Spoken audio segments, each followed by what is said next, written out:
What's going on, Ready Players? This is my top 5 list for games I personally want to be ported from PlayStation VR1 to PlayStation VR2. If you enjoy the content, hit the thumbs up button and subscribe for more PlayStation VR2 videos in the future. And without further ado, let's jump into it.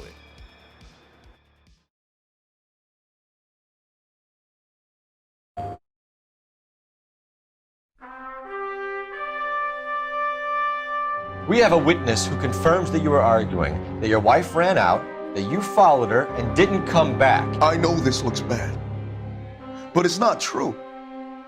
We argued, all right? But she went out and I went out after her and she jumped in a car on the corner.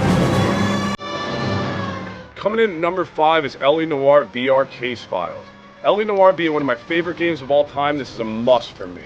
While I feel like the VR Case Files was an incredible experience, I couldn't help but wish they made the entire game playable in VR instead of just a few case files.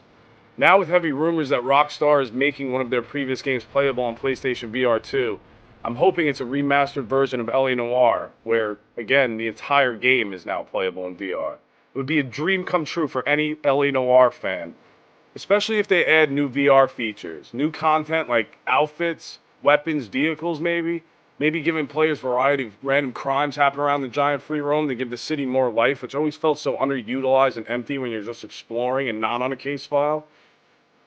I mean, LA Noire is a game that feels like it was made for VR. Picking up items, analyzing, studying an NPC's facial expressions to see if they're lying or telling the truth.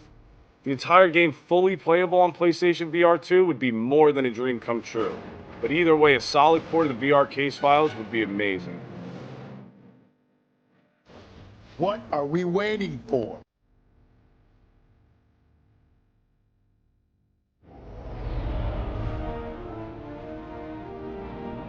Coming in at number 4, Star Wars Rogue Squadrons. If you're a massive Star Wars fan like myself, this should be a no-brainer.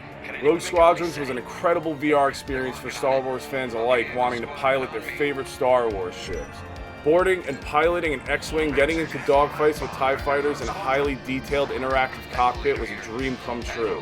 With a 7 to 8 hour campaign and multiplayer, this game to me is a must port. That or just make a sequel. Either way, I'm hoping a Star Wars flight simulation game makes its way to the PlayStation VR2 at some point. Echo, prepare for systems check. Coming back around, Squadron. On me.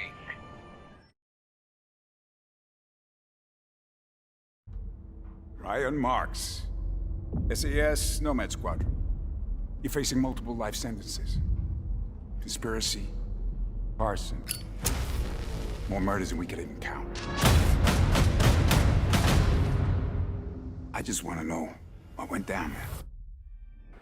Coming in at number 3, I have Blood and Truth. This was one of my very first VR experiences that blew me away. Jumping straight into a Guy Ritchie film, this London gangster action story is jam-packed with a gripping tale of revenge. Getting ported to PlayStation VR2 with better controls, visuals, maybe the ability to move freely would be a must-own for any PlayStation VR2 owner. And one I'm desperately hoping that gets announced at some point in the near future. Catch up with some old friends. Think of it as a merger. Apart from you. You can f off back to the army.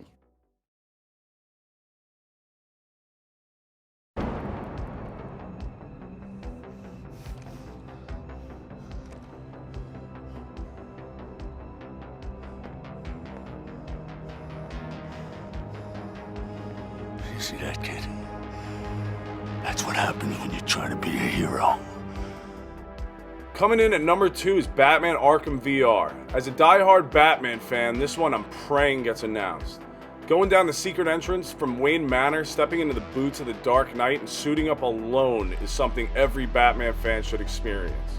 Exploring the Batcave, doing detective work, interacting with Alfred, solving puzzles was a dream come true and made me absolutely fall in love with virtual reality. If they were able to add some sort of combat challenge mode for replayability, or dare I say make the story longer by adding new content, which would be very hard now that Kevin Conroy's passed away and can't voice Batman, so I can't see how that would actually work, but utilizing the PlayStation VR2 features like the eye tracking and haptics and making the visuals that much better than they already were, Arkham VR would be out of this world and arguably #1 game I want ported personally.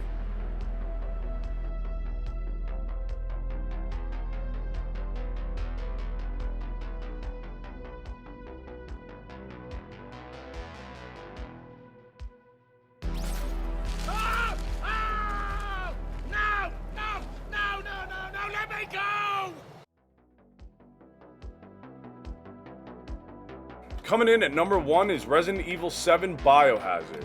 Most people would say Resident Evil Village is the number 1 game to get on PlayStation VR2 right now at the moment. And I think if Resident Evil 7 was to be ported, it could arguably top that experience. Many fans prefer the more isolated, scarier experience Resident Evil 7 offers. Returning to the Baker house with new features like manual reloading, added content, upgraded visuals, again, implementing eye tracking, haptics maybe, etc. is 100% the number 1 PlayStation VR1 game port that needs to happen, in my opinion, of course. Now I'm kicking it over to you guys. Which PlayStation VR1 game would you like to see get ported to PlayStation VR2? Sound off in the comments below. Daddy's coming. We need to go.